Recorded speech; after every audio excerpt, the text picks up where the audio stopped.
Welcome back to Boys and Ghouls Film Review, folks. I'm your host, Sarah Stephenson, and this is my co-host, Mike Stephenson. Hi, guys. So tonight we are going to review the sequel to Mortal Kombat Annihilation that was released in 1997. This was the one me and Mike watched. Mike and I watched back in the olden days. Back in the old days, many, many years ago, the first Mortal Kombat film we saw was this one, Mortal Kombat Annihilation, which was actually the second movie. Yeah, I didn't know that until I didn't know that at the time because I guess at the time we kind of already got our first Nintendo, and lo and behold, it was Nintendo. We also got a few games, and one of the games was Mortal Kombat Trilogy. Whatever. I think it was. Was it a Nintendo 64 we got? A Nintendo 64. That rings a bell, yeah. Everyone else was getting PlayStation, we got Nintendo 64 or something. Well, it was hard to tell which one was the best, considering we didn't know which one was the best. We got a PlayStation. So we ended up getting Nintendo 64. We got Mortal Kombat, whatever it's called, whatever it was. Yeah, we also got a few more games. I think I got Banjo-Kazooie one time, I think. Yeah, that rings a bell. And else, I think a few more, but unfortunately we couldn't get any other more games because PlayStation was becoming more and more popular, and Xbox became much more popular after It's really funny Nintendo. talking about computer games. When I first got into computers a long time ago, I got a Commodore 64. Now, hands up who remembers a Commodore 64. And I had hundreds and hundreds of games. People were selling their old rigs and say, I got this old keyboard and I got this big box full of discs and tapes. I'll have those, thank you. And then you throw the old keyboard away because it's a bit faulty anyway, and you keep the disc drive because that's the spare one, and maybe the cassette drive might be still working. And and you go there, you go home and you bung all these games in there, and I had hundreds of games, and now. My wife, a couple of years ago, made me get rid of all my old Commodore stuff, and I should have kept it. Yeah. So, before we got a Nintendo, we got a console that was not very popular, but just had games that were just. I had some basic games like simple ping pong and stuff, different things. And the usual stuff, but nothing. The early games. And they just gradually progressed. And we got into a Commodore 64 second hand. I didn't have a lot of money back in those days. Yeah, back then, then when I was little, almost a lot of my friends were playing the Nintendos, the PlayStations, and stuff. And of course, at the time, I didn't catch on until much years later when I went to start high school, obviously. Anyway, so we're going to start our review on the sequel. Mortal Kombat Annihilation, 1997, martial arts fantasy film, just like the other one we did, the first one. And it brings back two of our characters, while the rest have been recast. We'll mention that in a minute. Now, okay, here we go. Produced by Lawrence Kasanoff. Was he doing the first one? Did he do the first one as well? Yeah. I can't remember yet. Directed by John Leonetti. I think he did the first one too. A screenplay by Brent Friedman and Bryce Zabel. Story by... Nope, it was a different director, Mike. Different director, was it? And different, I guess, writer, I think. Well, story was by Lawrence Kasanoff, Joshua Wexler, and John Tobias. Based on Mortal Kombat by Ed Boon and John Tobias. Those guys remain the same, considering it's their baby. Yeah, baby. Whose baby is it? It's mine. Rock my baby. I'm whatever. Now, here we go.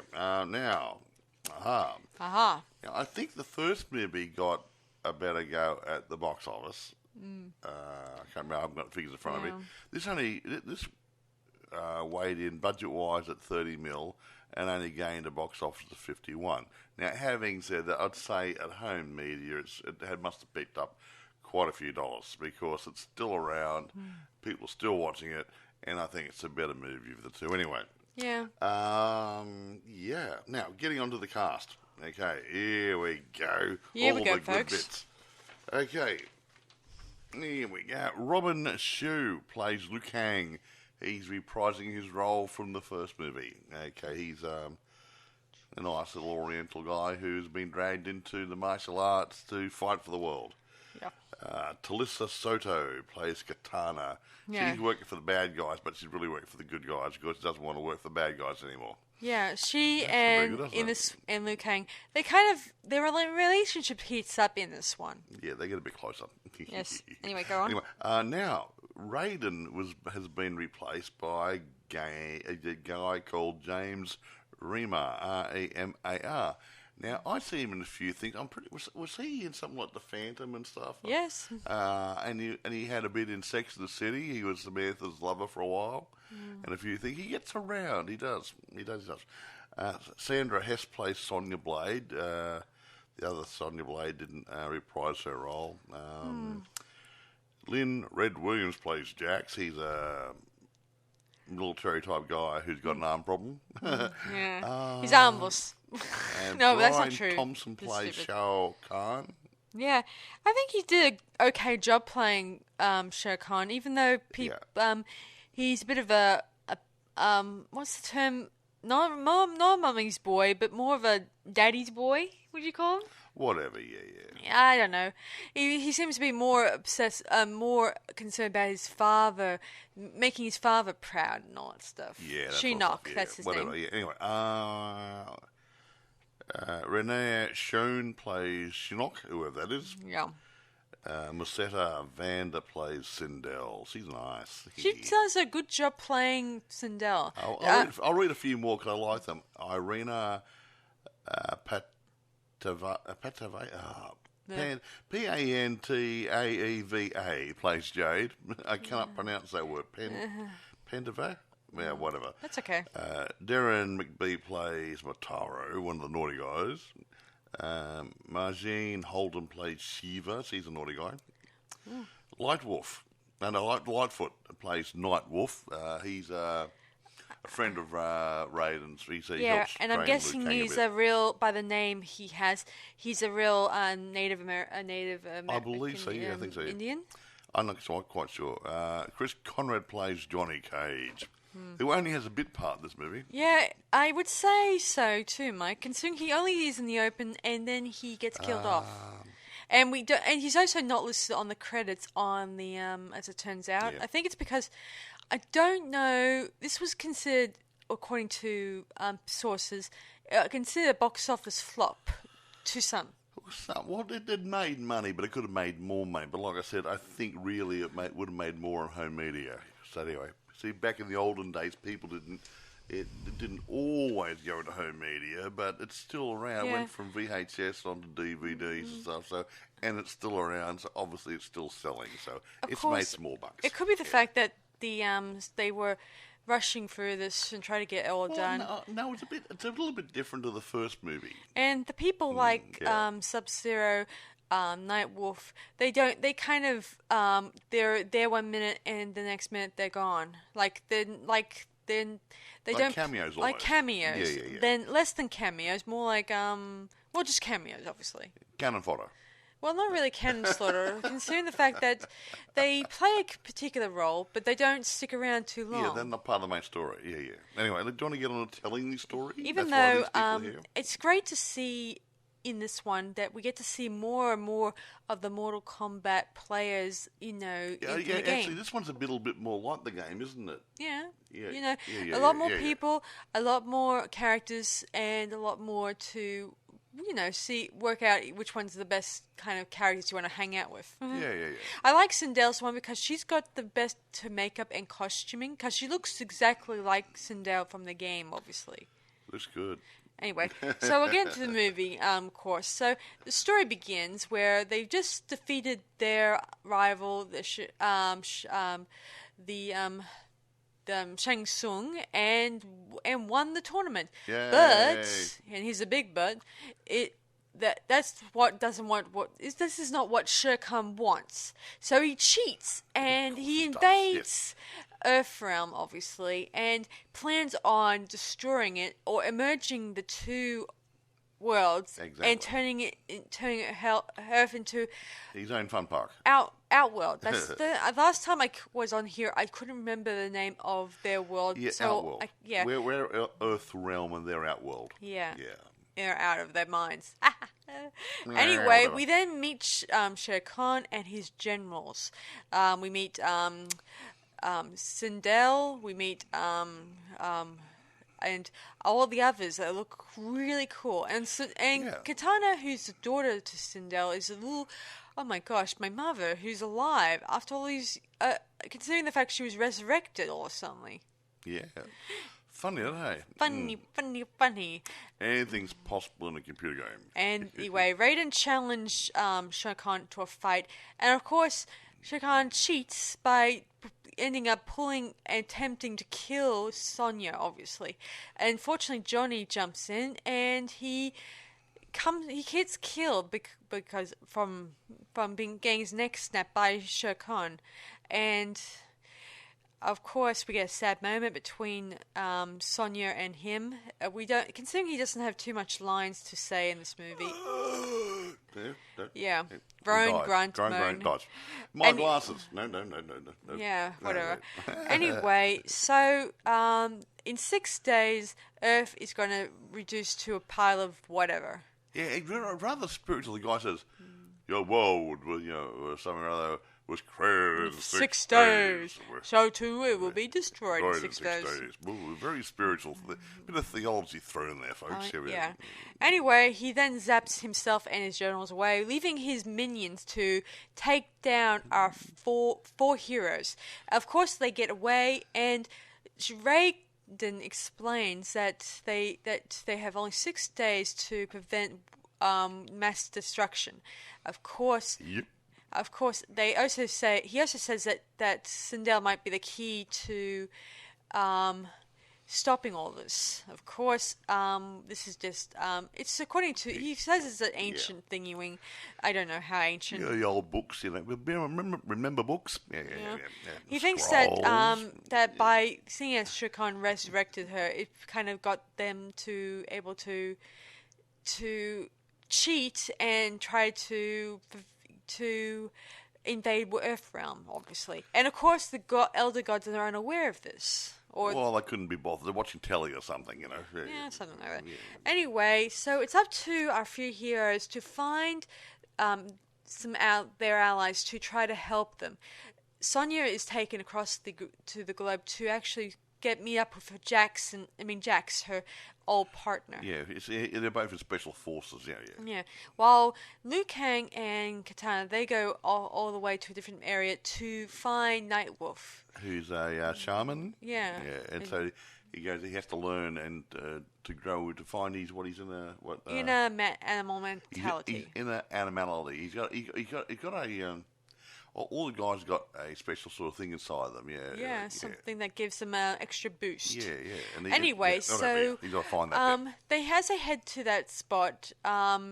Meanwhile, Shere Khan's dad, that's Shinnok, he's annoyed with Shere Khan for not killing Raiden.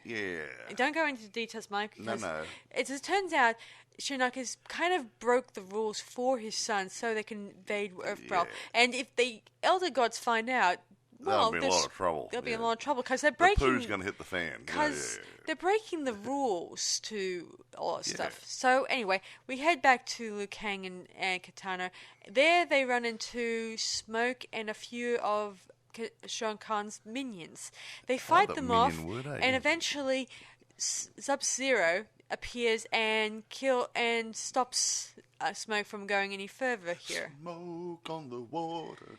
Sorry. Here we reveal this is not the actual Smoke from Sub-Zero from the first one. It turns out to be Sub-Zero's brother, younger brother, obviously, and he has a scar on his cheek or his face, which is a dead giveaway to the other character who plays Smoke in the game, obviously. Exactly.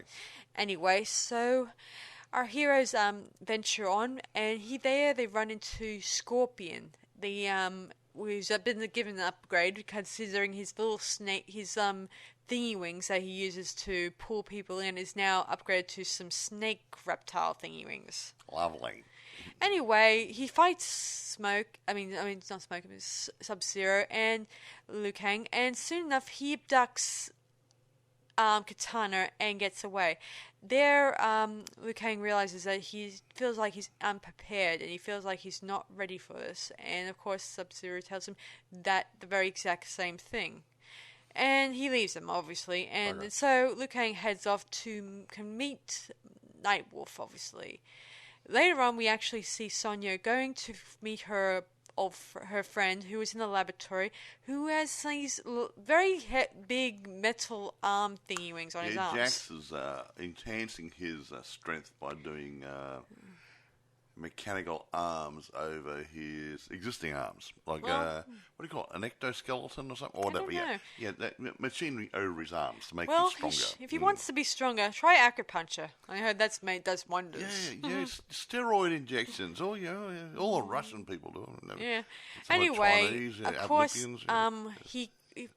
At first, she tries to get him out of it using the computer, but it doesn't work. So he uses his extra strong arms to get him out, and it does really well. And of course, there we actually see Sector. I think, Sector. Who? I think.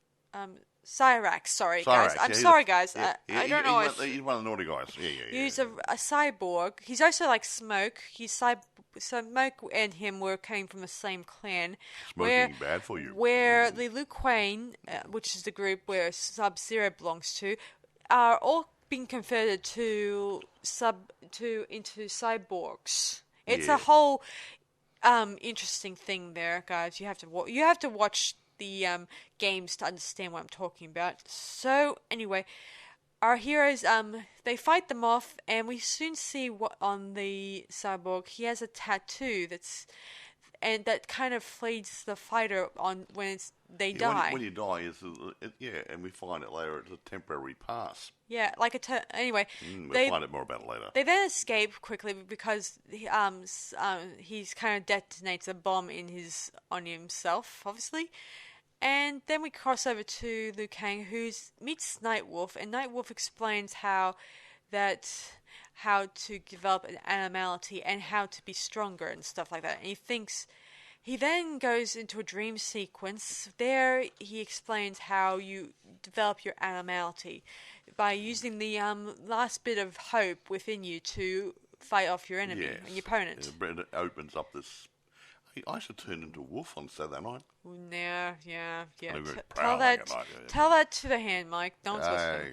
Anyway, after the dream sequence, he meets Jade, who tries to seduce him, obviously. She can seduce me anytime she likes. Of course, he shrugs her off, saying that his heart belongs to Katana. There, she starts fighting him, and then she appears in her usual attire, the green outfit, with her spear, or whatever they call it. I'm not into karate, I'm not sure. And they fight each other. And of course, she laughs it off, saying that you passed the test. What test? Is this another Nightwolf test? Exactly. And then she explains that about that Katana and Cinderella are the key to all of this, yada yada yada. And she offers to help. Lovely? And says that Katana is still alive. How long? We cannot say. Of course, back at the palace, Shao Kahn tries to befriend Katana, and she spits in his face and says that you resurrected my mother and you killed my father, stuff like that, and she's an enemy for life, according to her. Just to change something, to fill in something here, Liu Kang had to go through 3 tests given to him by Nightwolf. Yes, first was courage. The first one, the trial of self-esteem, courage, and focus, and the second comes in the form of temptation. But the third test was never revealed. Oh. I mean, I'm just wondering whether the third test was when he actually come up to fight Buggerlugs later on. That was his third test. Got it. Maybe. It was never actually said. Yeah, that could be very accurate. So anyway, Katana tells Shao Kahn that she's his enemy and she does not want to join him again, obviously. And he says that very soon she will die and perish and stuff like that. Then we cross over to where Jax and Sonya are heading their way to Raiden's temple, the Elder God's temple, I should mention, where they are planning to meet Raiden there, obviously. That's their plan, to actually meet there. Of course, Jax feels like he's in the dark about this. He doesn't know anything about He doesn't understand what's going on. Like, what's his crap? Why is the Earth dying? Why is the animals destroyed? He doesn't understand about the supernatural side of things here. Mm-hmm. There, she actually confronts Melina. I can't really say too much about her because all I know is that Melina is a clone of Kitana, but she's a different actress in this movie, obviously. Yeah, it looks good. Looks good. Yeah. Anyway, they fight and she defeats her, and then we see a creature, and eventually Jax kills it, obviously.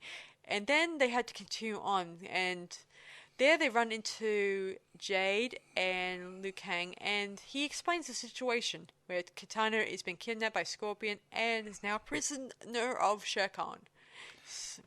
Makes it really interesting, hey? Yeah. Of course, Sonya doesn't trust Jade as far as I can throw her. Well, I wouldn't mind trying to throw her. I don't think you understand. She's trying to beat the crap out of me. Yeah. Anyway, they then head to the temple, where at the temple, Raiden meets the Elder Gods, and the Elder Gods, he asks about 3 questions, to... Why is it always bloody 3 questions? I'll answer your 3 questions, and I'm going to go and have a cup of coffee. Now, wait a minute. Raiden asks them about why all of a sudden this is happening all of a sudden, and they say they could not control what people's decisions are and stuff like that. And they also reveal the fact about the only way for this to end is through Kitana is the key to all this and yada yada, the usual stuff. Yeah. And of course, that Raiden kind of uses his last bit of energy to try to save his friends. Like, he gives up his powers to help his them. And later on, he does. He starts to lose his powers a little bit. Yeah. Poor little Raiden. Raiden takes on a different appearance when he arrives. Just a haircut, new set of duds. Yeah. And he explains the situation. And so they have to open a portal to try to get away from the baddie guys, because they've arrived near the Elder God's temple, and Sindel starts using her powers, the scream powers, to knock the whole place into... Yeah, a real diva she was, yeah. Raiden quickly tries to open a portal, but it's difficult because his powers are slowly leaving. Waning Because a little bit. I should mention that when our world and Earthrealm start emerging, his powers will disappear because that's how it works. Because he has no power. He doesn't have any power in our world. Yeah. Right? Yeah. He then they then head that way. They soon arrive in Outworld, and there we see remnants of Earthrealm starting to appear to merge, in there. Like the tower. We see the Eiffel Tower, San Francisco Golden Gate Bridge, and other things popping up here and there. We see dead people inside cars, which indicate the amount of people that have been killed. Have been transferred into the realm. They've been stuck in limbo. Not actually totally dead. I think they're sort of stuck in a catatonic state and different things. Yeah. Well, it's hard to tell with skeletons. Anyway, whatever. Anyway, as they continue on, they soon arrive at let me see. They do arrive at the one of the temples, and it's one of Kitana's homelands that she said before. This used to be Gordinia, I think it was called, and there we meet Sindel, and she starts fighting them. And of course, Jade helps them by knocking Sindel out. And Liu Kang heads off to Shere Khan's palace to get Kitana, which he does after confronting a couple of Baraka monsters and the 4-handed lady. I don't know her name is again. She's very handy around the house. She got 4 arms. She actually could. Her death was very quick and swift because, according to the creators, they couldn't. Her body was hard to operate. This is actually prosthetics, Mike, so you know what I'm talking about. They couldn't get her to, do a fight scene with them. So her death was swift and quick. Okay. And very useless. Anyway, so they arrive at the spot where Sindel and the group are, and as Katana tries to lean in to give her mother a kiss, we think things would work out, but no. It turns out that this whole thing was a ruse, a lie. It turns out that Sindel and Katana are not the key to ending all this. It turns out to be all of a lie to trick them, obviously, and make them look like idiots, which they did. They even made the Elder Gods look like idiots, which doesn't help. They get really annoyed. Yeah. Anyway, Sindel and Jade disappear separately, and then Raiden realizes that there's more to this than Khan. If Sindel is not the key to all this, then it must be a higher power. Exactly. And there, Sonya notices on his back a tattoo that resembles from the robot and the lady Melina wore, obviously. Exactly. And according to him, that the tattoo sort of is a family crest. It's a family crest. He got it. And they will only allow people who are either transporting to different dimensions only through time. People in his family would have that, but they can give others a temporary pass. That will allow them to travel from portal to portal and to dimension to dimension. And that's why when they died, the passes were revoked. Yeah.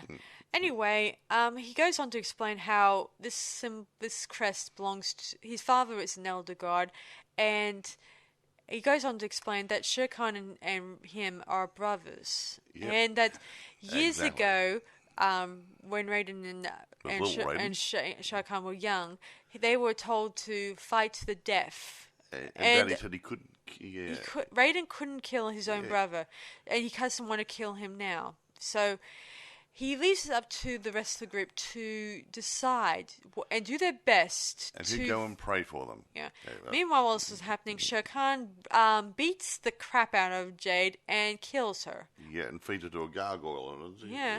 Nice. And he tells Sindel off, and then they make their final battle against our 4 heroes, obviously. Yep. Liu Kang is less than thrilled about this because he doesn't feel like he's ready.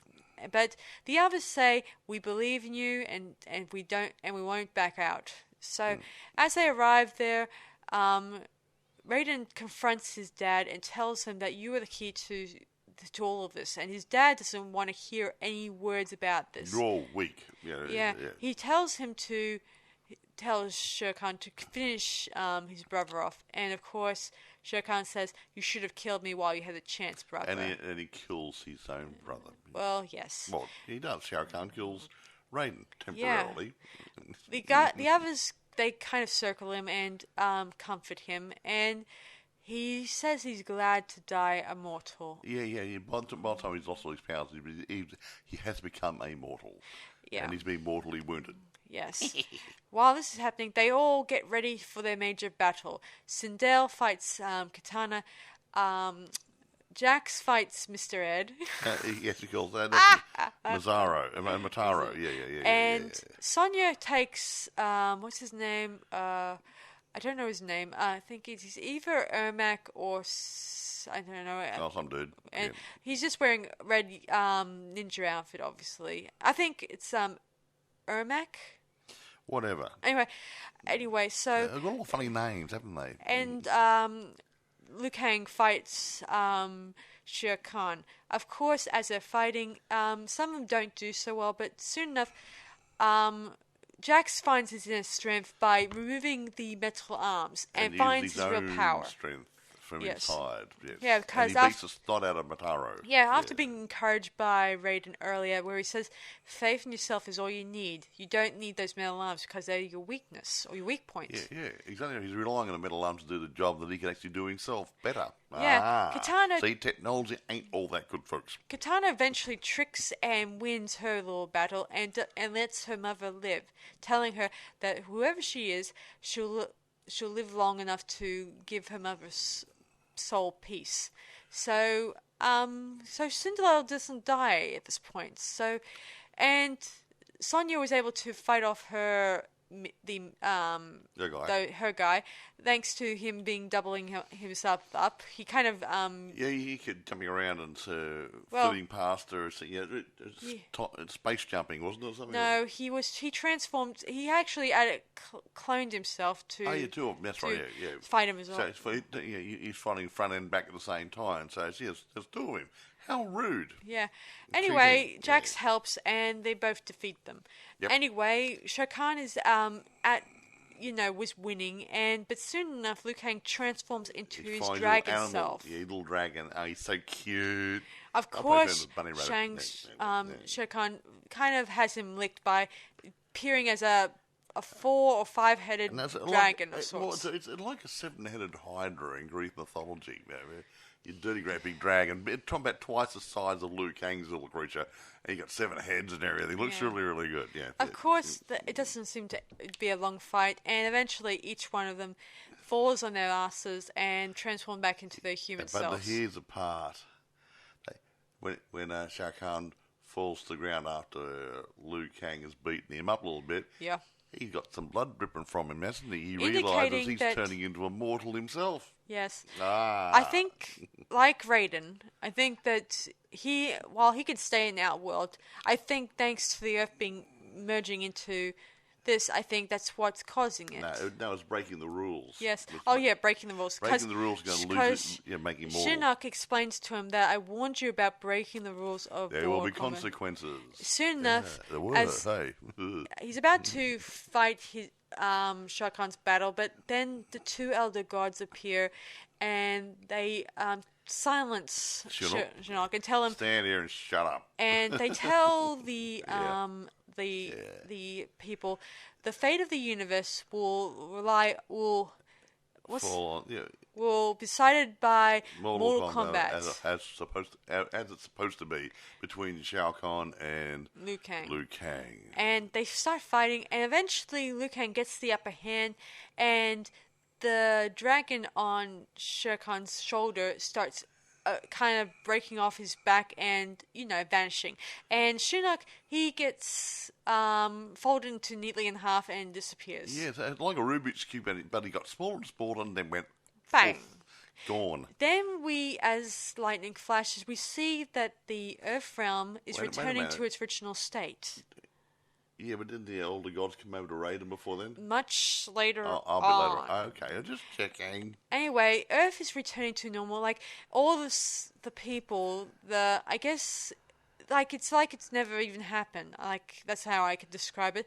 All the people who probably died from being attacked by the Outworlders are reliving their lives, obviously. You get stuck in peak hour traffic, going to baseball games. Yeah.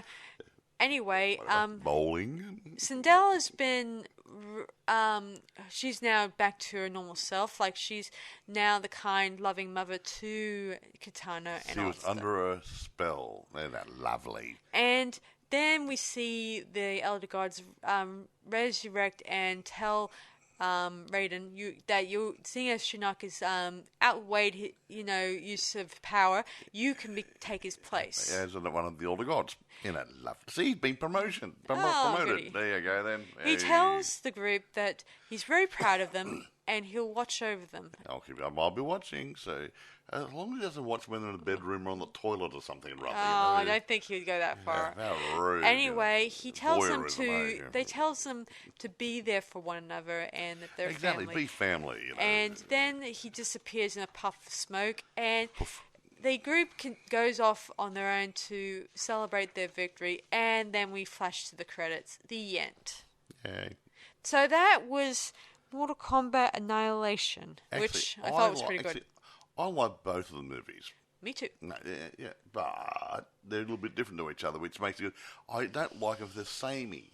And they've made it different enough to make it interesting. The other one was done differently, but the same theme. But this was taken to a different area, a different level, and different sort of scenes, different type of battles, different underlying storylines. So yeah, it was different enough to make it a good standalone movie. Yeah, I agree. So they're both good movies. Yeah. Yeah. Well, it does have a lot of possibilities. I mean, in the games, they're not always necessarily the same because the graphics are quite different. They are a bit hard. Because the first ones, which are pretty much all two-dimensional type games, it comes off as, very standard and ordinary.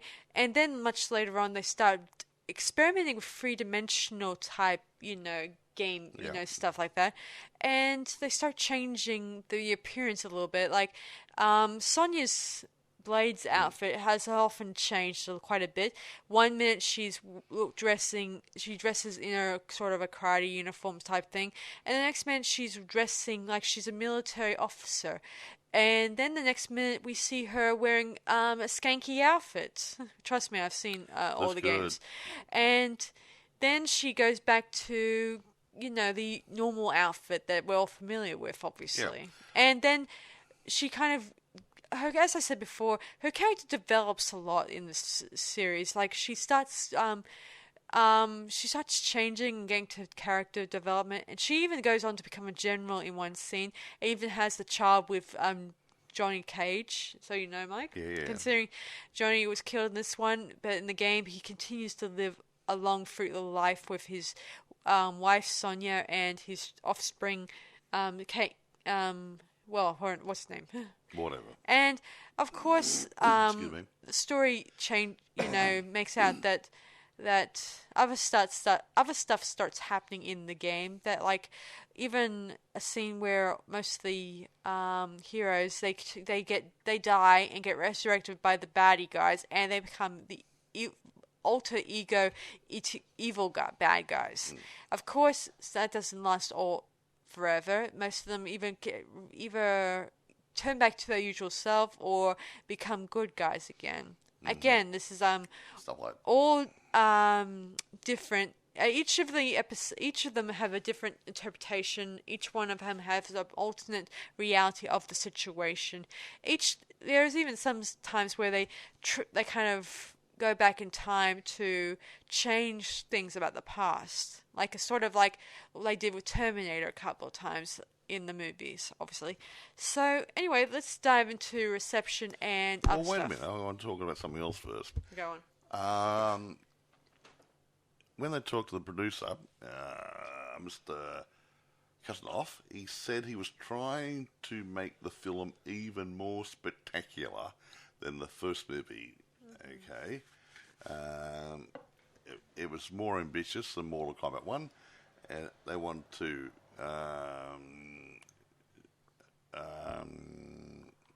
shoot more fights, more special effects, etc., to make it more interesting and more bring some of the game probably into it, maybe. Okay, now. Well, it helps that get the feeling instead of we're walking down the street and having a fight. Yeah. Now, filming locations and stuff were interesting. I didn't mention this too much before because it wasn't as important. They did do a little bit here and there, but this one here, part of the movie was filmed on location at Parry's Mountain off the coast of Wales. Actually, it was listed in the credits as off the coast of England, which is naughty. Other filming locations included London and Petra in Jordan, and I've been to Petra at the Stone City. It's beautiful. You must go there, guys. Must see, guys. And some was done in Thailand. It continued the style of the first movie, like I said before, and everything else. So yeah, it's got a different feel. They use different locations, but they up the ante a bit, and I think it really worked in the sequel. Sequels don't always work for me, but this one did, so I'm really happy. Now, you want me to look at the reviews. Okay. Well, it would be nice to know what everyone thinks. Maybe even compare notes. Oh, massive. Okay. Blah, blah, blah, blah, blah. Okay.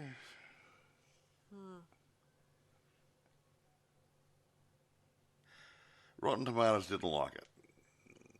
Okay. I won't go into their comments. Metacritic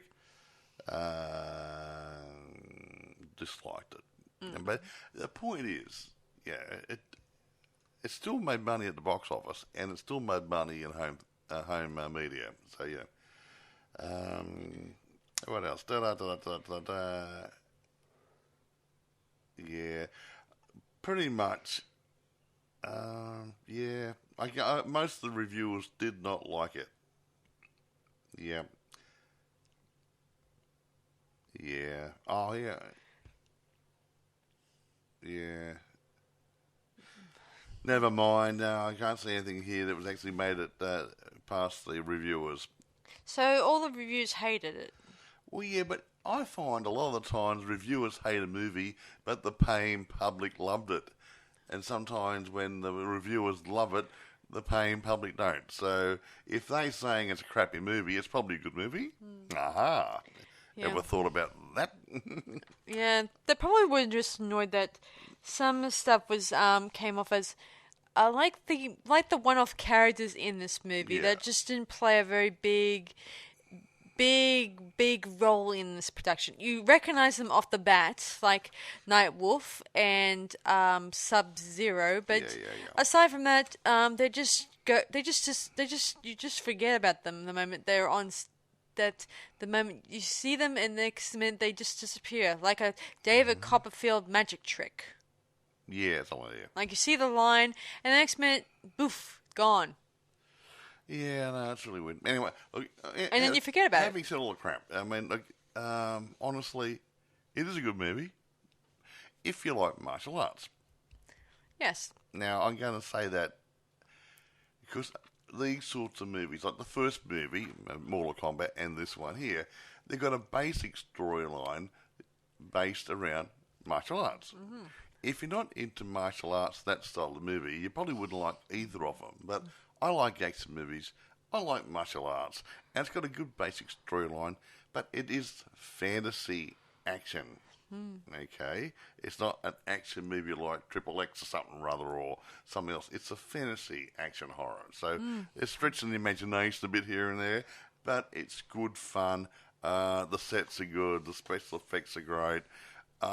It's not a bad watch. So I would highly recommend the first movie, Mortal Kombat, and this one, Annihilation, as both good watches, but I suggest watch them one after another. So you get the same feel going through, and you can see the difference, how it's actually developed a bit. So, yeah. I do feel like, I just wish that with Johnny Cage's role, I just wish it wasn't just...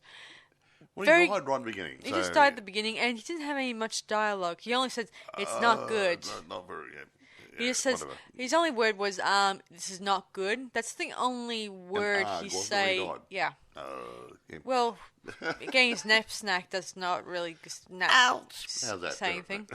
Snap? There you go. Anyway, now, okay, I did where do we get it? Where do we get it? eBay. Plenty for sale. New, used, and Blu-ray and stuff. Amazon, I can see it's only for rent. Okay. Be careful. Old movie, VHS. Open your eyes before you buy. I don't want you buying the wrong thing.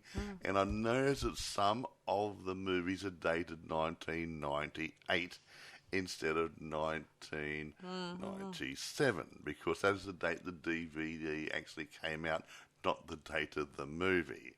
But if you got any doubts, the main person in the movie is going to be Robin Shue, whatever, Talisa Soto, and James Remar. If you see those names popping up on a product, you've got the right movie. Okay? Yeah.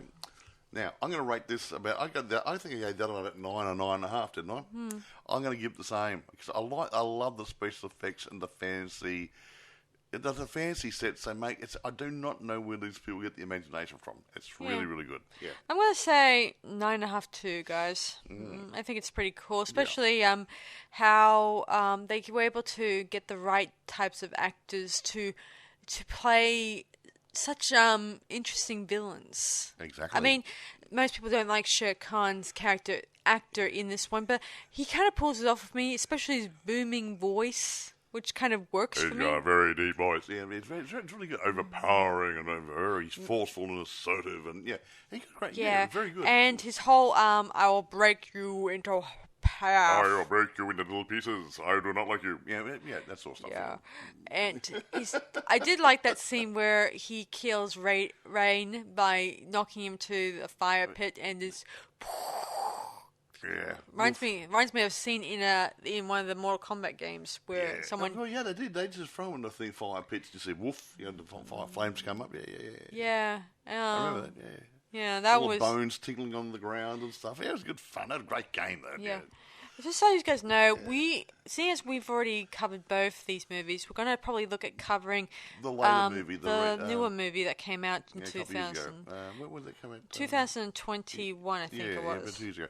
And we might do that one day to cap it off. Yeah. And do a comparison there. And actually, we watched it again the other night. It's not a bad movie. It's a little bit different, but it has the same theme and everything else. And blah, blah, I do think there were some things I liked about it, but there is not a hell lot of things I liked completely about the project, obviously. But there's some stuff there that seems really different and interesting that I never thought they would ever use. In the past, I told you guys about how they both made a web series called Mortal Kombat Legacy and the Rebirth, the short film, and I thought they would probably turn those into feature-length type thingy-wings. Were they animated or real people? Or? Real people, live action, whatever. Okay. Yeah. Of course, it didn't go anywhere. It just died on its ass because they didn't they did rude. for Mortal Kombat Legacy 2. They did 2 seasons and it didn't even give us a good conclusion on it.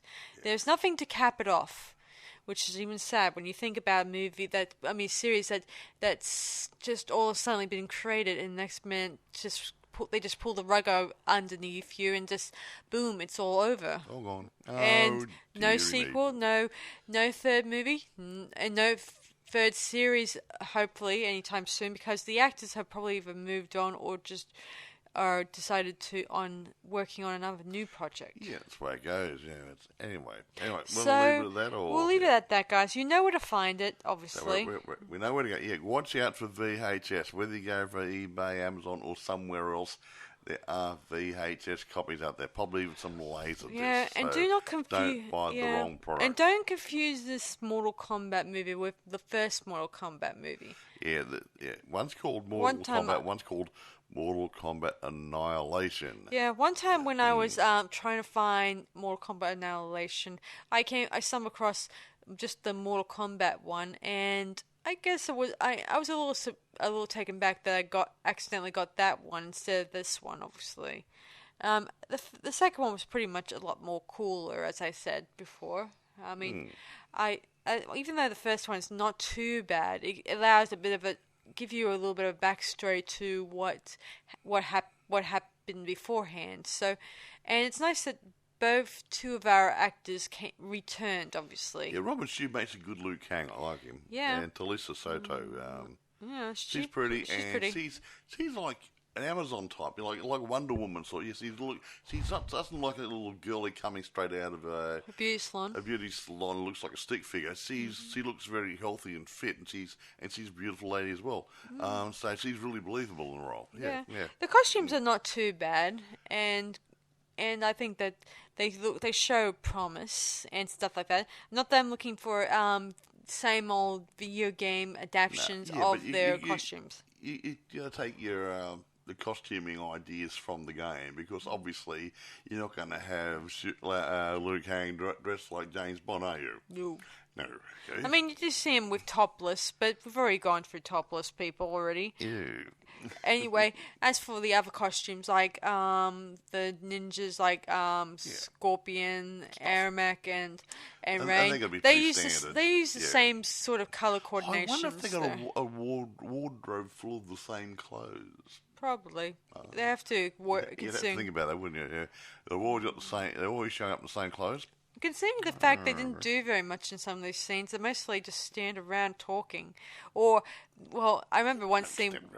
Well, it's one scene that they just stand around bickering with one another. Mostly. Yeah, I wouldn't be. They have a meeting, Yeah, I wouldn't be surprised when they were talking or when they're wearing those mask thingy wings. You can't. I don't think you could talk through that type of mask because they're considering the fact. I think it was probably. I had trouble talking. Or I think it was probably. They may have just did that in studios and stuff like that and had him just gesturing. Yeah. Because there's no way he really could talk under there. Yeah. Anyway, so I do like Nightwolf's appearance in this one. He looks good. Exactly like Nightwolf. Yeah, in the game, yeah. Where he's all about the... he's also... His wolf appearance is similar to his animality in the game, obviously, too. Yeah, wolf. Funny that, hey? Funny. I almost wish that they could bring back animalities in the games, because the only ones that are maintained is Liu Kang's dragon, which he often appears, when he's killing off his the person he's fighting, and I think maybe Nightwolf. I'm not sure, because I don't think I've seen Nightwolf too much in the newer games, sadly enough. But he's been pensioned off here. Yeah, well, been picked up by the RSPCA or something or other. Or yeah. I do think it's pretty cool that Nightwolf's so an interesting character, with the whole turning into a wolf. Sounds really cool, and be able to contact spirits and to talk to them. He's all about the animal spirit stuff. Yes. It was pretty cool. I haven't seen the new video game. I heard it's coming out this month. Ooh, goody. Or, wait, not this month. Considering by the time this has come out, the game would be already here. Maybe, yeah. So this is about the end of September. This might hit the what do you call it? Market. No, this is our podcast. You come out by the end of the month there. Yeah. Anyway, the game itself will probably be already out before then. So, hopefully it will be... Have fun, kiddies. Yeah, it will be worthwhile. All right, so that's Mortal Kombat Annihilation. So you know where to find it, and be sure to let us know in the comments, like usual, what you guys think of Mortal Kombat Annihilation, because the reviewers here seem to know diddly about it. No, they didn't like it. I mean, look, I'm going to be blunt here. No, it's not all reviewers. Rotten Tomatoes are independent people, but if you only get, say, half dozen reviews, and a couple of them don't like it, it's going to not really reflect a true vote on it.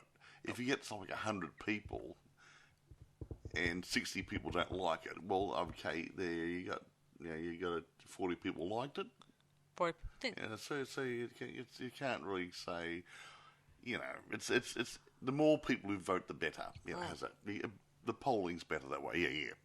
Yeah, so you guys know where to find it. So be sure to check it out and let us know in the comments, like usual, what your thoughts on it. So this is Sarah Stephenson. Yeah, Michael. Saying see you guys around on Boys and Ghouls Film Review. Bye for now, and we'll see you guys next time on our podcast. Bye for now. See you around, guys. Bye.